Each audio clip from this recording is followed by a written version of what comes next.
Murakoze nyakubahwa Perezida wa Repubulika, nitwa Scovia Mutesi, nkorera mama urwa Gasabo TV.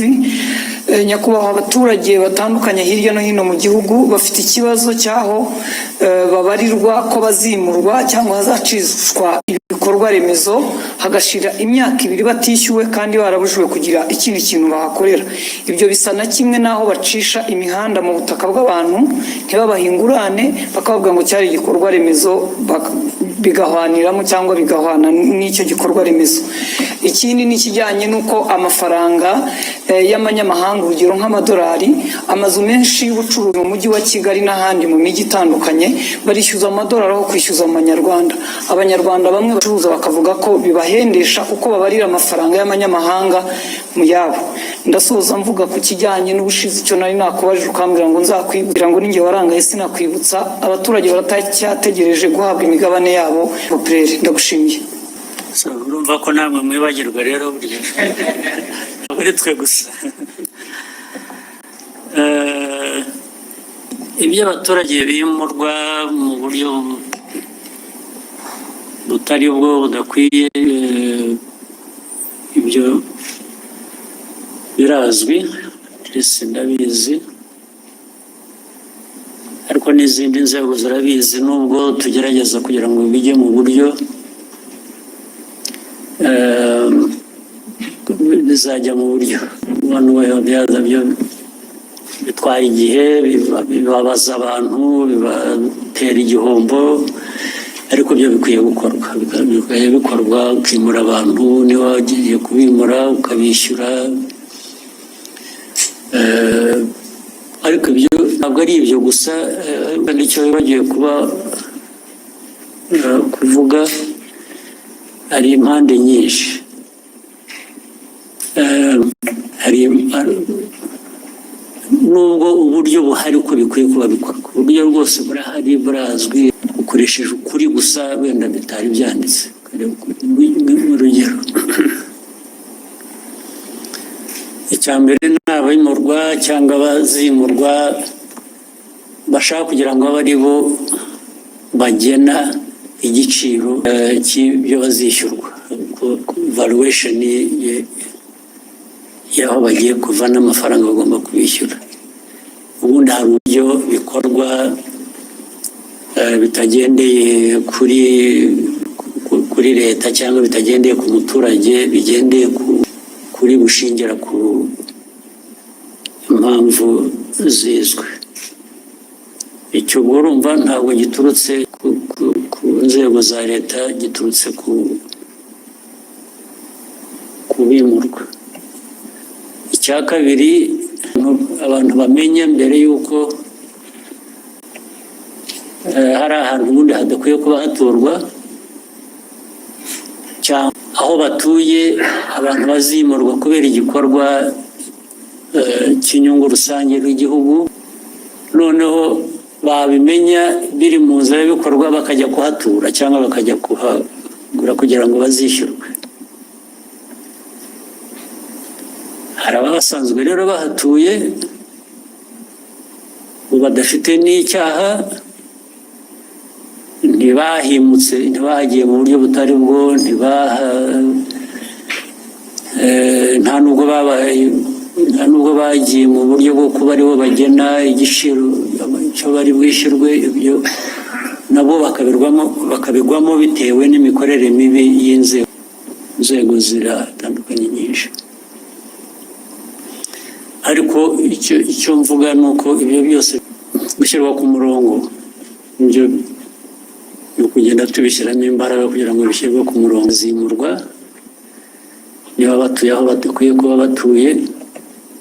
Reba, hari nk'abantu byo kwimura abantu mu bishanga byagiye biba bigateza n'urusaku.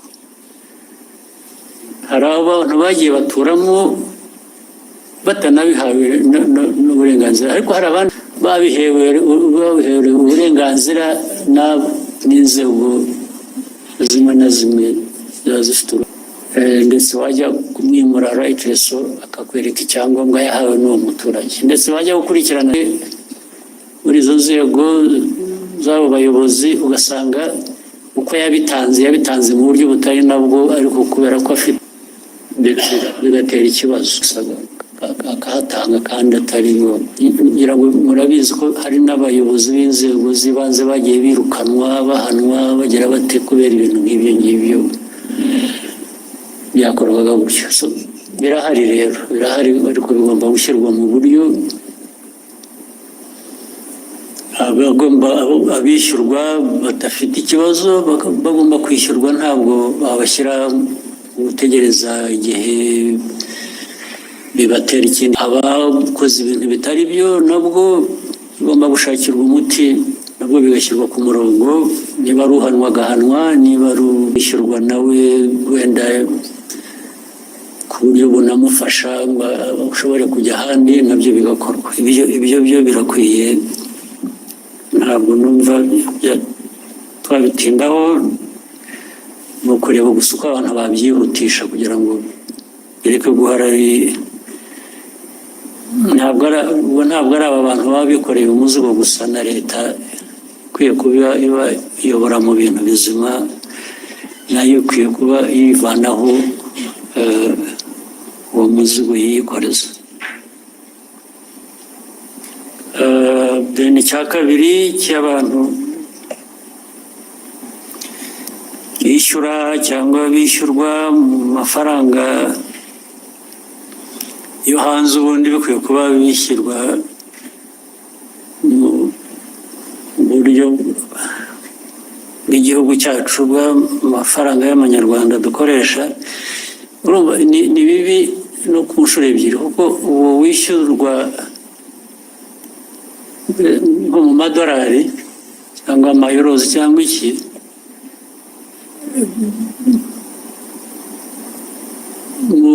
mu matagisi ntabwo yishyura mu madolari, yishyura mu manyarwanda. Ntabwo ari byo. Ntabwo uwo muntu ushyiraho ko agomba kwishyurwa nka renti cyangwa iki mu madolari, nawe aba akwiriye noneho kwishyura mu madolari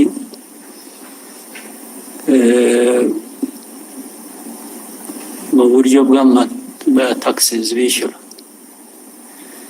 Ariko ibyo byose ubundi bikwiye kuba bifite uburyo bikurikiranwaho. Ibintu nko kwica amategeko, bisha amategeko bakabihanirwa. Bitwara umwanya rero, kuko abantu benshi babyumva uburyo butandukanye. Niba udakurikije amategeko cyangwa nabo bafitemo inyungu, niyo mpamvu bitwara igihe. Ariko ubundi umurongo urahari kandi twifuza ko ukwiye kuba ukurikizwa. Ndibwira ko aho tuvugira hari uburyo bubitekereza bushaka kubishyira ku murongo. Navuga gusa ko bikwiriye kwihuta, nicyo cyangombwa, bigacika burundu. Icyo nacyo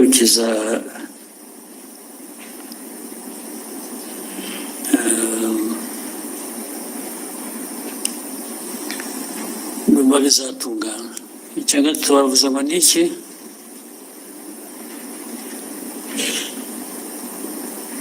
Ni abaturage bari bafite imigabane muri banki populaire.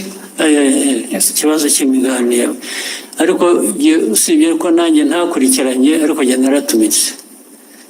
Njye narabwiye ababishinzwe muri minisiteri ndetse mu kabineti ko bikwiye gukurikiranwa bigakorwa vuba. Ahubwo ikibazo cyanjye ni uko ntakurikiranye kumenya ko uko byakurikirana. Your Excellency, they did respond. They shared some information that the minority or local shareholders registration process has been ongoing as of November 2024. 42% out, 239,531, which is 42% out of 576,245 accounts of people have been identified and registered with full information. The bank is developing a system that will facilitate the printing of shares certificate from any branch of the shareholder's choice. The system is expected to be ready by end of February, so it's ongoing. February this year? Yes, sir. So, urumva sinakurikiranye ngo nanjye bambwira ibyakozwe ariko byo naratumitse Thank you, sir. We can take a question from here and then go back to that side. BNB FM. Murakoze nyakubahwa Perezida wa Repubulika, nitwa Bagisha Jean de Dieu, mvuye kuri BNB Kigali FM.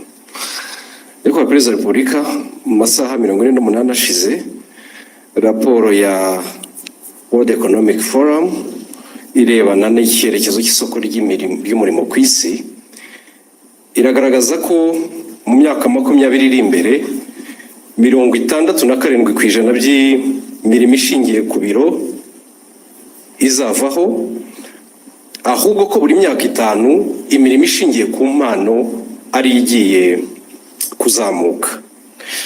U Rwanda muri imyaka 5 ishize, nyakubahwa Perezida wa Repubulika, mushyize ingufu cyane mu kubaka uruganda rwa siporo ndetse n'uruganda rw'ubuhanzi, creative industry, haba mu kubaka inzego uhereye ku rwego rwa guverinoma, haba mu kubaka ibikorwa remezo bijyanye n'igihe, ndetse nyakubahwa Perezida wa Repubulika muherutse kubitangamo icyerekezo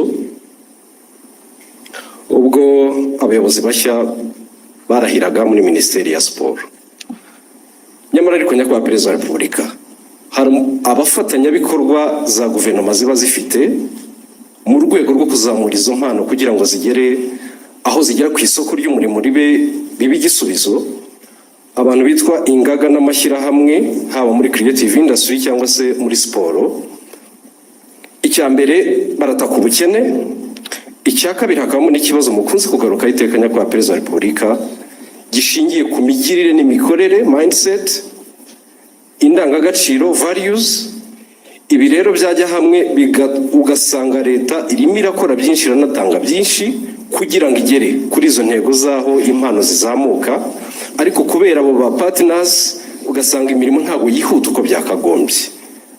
Mu gihe habaye icyerekezo nyakubahwa Perezida wa Repubulika, haraza gukorwa iki, haraza gufatwa izihe ngamba kugira ngo impano z'abana b'Abanyarwanda ziri hirya no hino ntizize gutikirira muri iyo mikorere n'iyo migirire isa n'itajyanye n'igihe? Murakoze nyakubahwa Perezida wa Repubulika. Mu buryo bworoshye no gukurikirana ab'imikorere itajyanye n'igihe bagahabwa uburyo bajyana n'igihe, cyangwa se igihe kikabasiga bakagira uruhande umuntu agashakisha bashobora kujyana n'igihe. Numva nta bundi buryo bwo kubikosora, kuko wanabivuze ibyinshi bitanga uburyo, bitanga icyerekezo birahari. Icya kabiri ni ababishyira mu bikorwa bafitemo imbaraga nkeya cyangwa se izindi mpamvu zibabuza kuzuza inshingano uko bikwiye. Aho niho abantu bakwibanda bagakosora ku buryo bihindura, ubwo bishobora kuzagira ingaruka kuri abo ngabo badakora ibikwiye bitajyanye n'igihe bitewe n'impamvu izo arizo zose zibitera. Ajabu TV Show Rwanda.